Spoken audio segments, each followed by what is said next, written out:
Le Valtram a parcouru ses premiers mètres à l'occasion de sa première phase de test dans le centre-ville d'Aubagne. Le Valtram, dont les travaux avaient débuté en 2023, reliera Aubagne à la Bouilladis d'ici l'été prochain, en passant par Roquevert, Auriol, Pont-de-Joux et la Desrousse.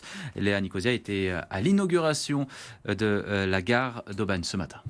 Ce matin, ce sont les nouveaux rails qui sont testés, mais également la vitesse à laquelle va circuler le tramway. Et pour pouvoir l'emprunter réellement, les Provençaux vont devoir patienter au moins 6 mois. Mais une fois la mise en circulation, il faut imaginer des trams qui auront des baies vitrées plus grandes, des espaces intérieurs plus vastes aussi, tout en conservant le visuel rouge avec des motifs que les Aubagnais connaissent déjà. L'objectif, désengorger sensiblement les grands axes routiers. La mise en œuvre donc de ce projet de tram qui va s'étaler sur tout un territoire du pays d'Aubagne, qui va donc desservir 5 communes, Aubagne, Roquevert, la Desrousse, Auriol, la Bouilladis, avec à peu près 20 000 voyageurs par jour, va permettre de désengorger complètement l'axe donc vallée de la Valdonne, Aubagne, et ensuite bien sûr alléger l'axe donc Aubagne-Marseille.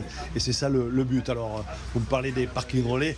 Bien évidemment que lorsqu'on construit donc un tel aménagement, il faut pouvoir aussi l'agrémenter, le parking relais, parce que si on ne trouve pas de quoi se garer auprès des stations, eh bien ça sera compliqué. Donc, et c'est ce qui a été fait dans le cadre de ce projet.